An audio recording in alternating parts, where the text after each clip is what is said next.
يجسد النجم الهوليوودي ويليام ديفو دور الرسام الهولندي العريق فينسنت فان كوخ في فيلم على بوابة الخلود الذي يسبر أحداث الأعوام الأخيرة من حياته.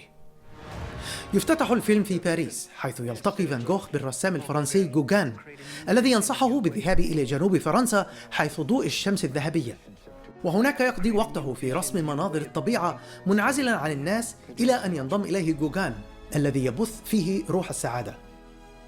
وعندما يقرر جوغان العودة إلى باريس ينهار فان كوخ ويبتر أذنه آملا في إقناعه بالبقاء من دون جدوى، وسرعان ما يصاب بالهلوسة والهذيان والأرق من كوابيس مرعبة.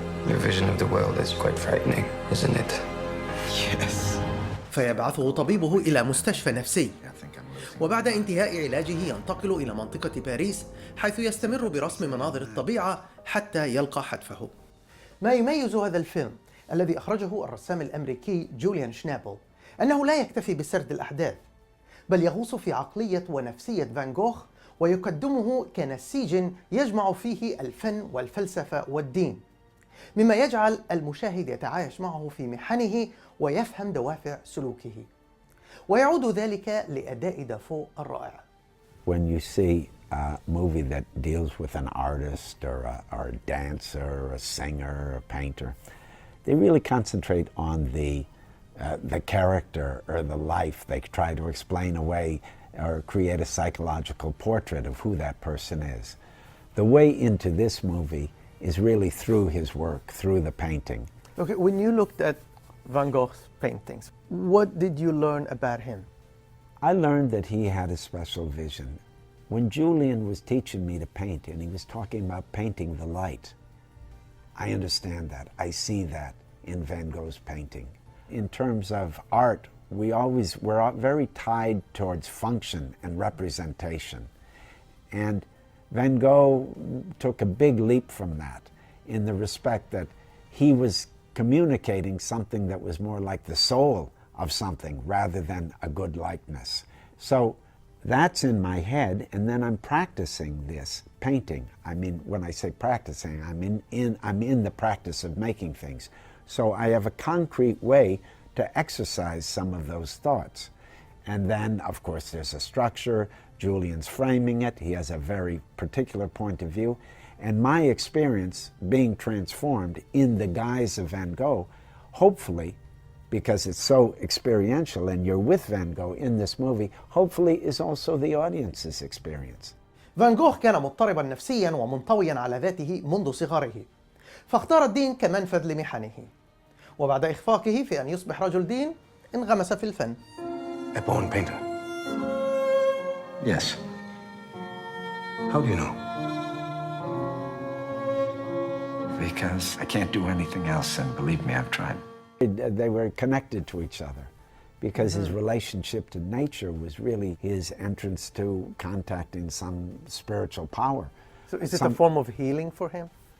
I think so. He was ecstatic with the idea that he saw in a way that he thought he could share with people that would wake them up because he thought they were asleep. And he thought if they could see that, they would see the rise and fall of things. They'd see the nature of phenomenon. His painting could practice that in freeing. Sounds like Jesus Christ. Well, there was some connection there.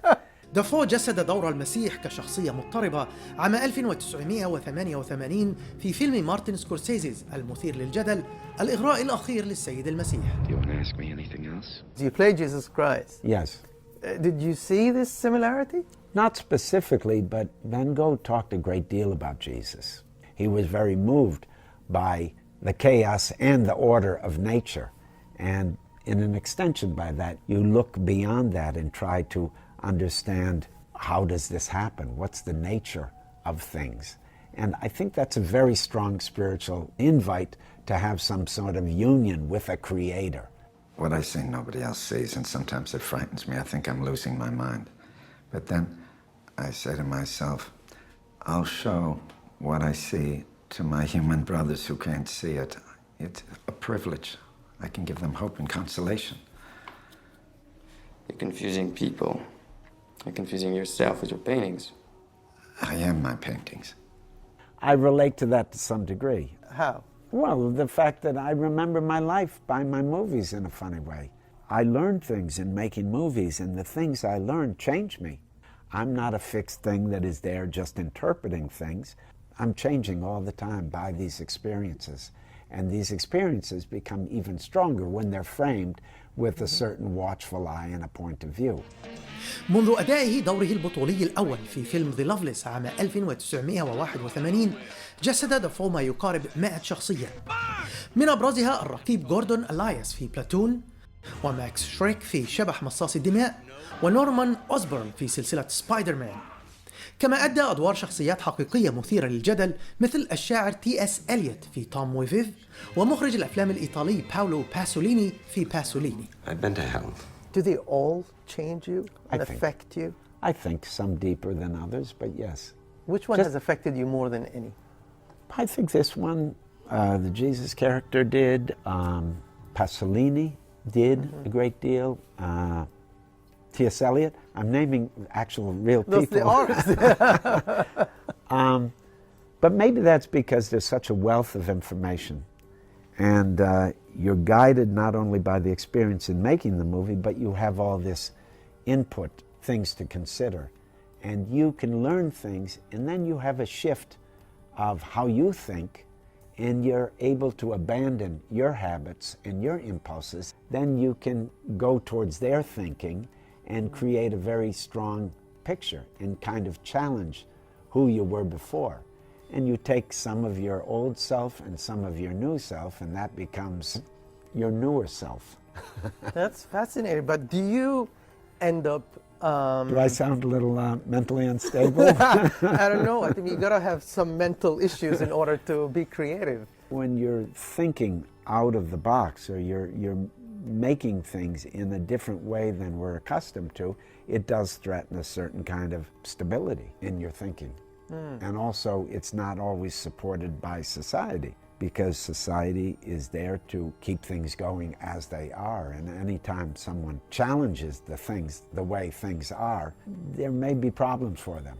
And that's you do very well, because many of your movies have I challenged relate to mainstream. that. I relate to that. دافو عمل مع أهم المخرجين العالميين وأكثرهم إثارة للجدل، مثل مارتن سكورسيزي، أوليفر ستون، ديفيد لينش، بول شريدر، ويس أندرسون، والدنماركي لارس فان ترير. I'm attracted to strong directors, people that have a singular vision and are strong personalities usually, because I want to serve that. I want to find out what their vision is, and I want to inhabit it.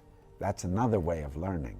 Sometimes I can't do that for myself, but if I do it for someone else, I feel much freer. Other movies you played with other directors who always challenge the mainstream. Is that what attracts you to working with them? I think so, partly. I mean, I'm interested in original thinking because I think we need that. We need that to wake up, and we need that to reinvest our sense of wonder, the thing that keeps us alive and keeps us human. So you always have to be suspicious of certain kind of conventions and strategies for survival. Those are there not because they're created by some evil force, but they come out of a certain kind of necessity. And sometimes we lose our joy because that necessity is created out of a lot of fear, I think.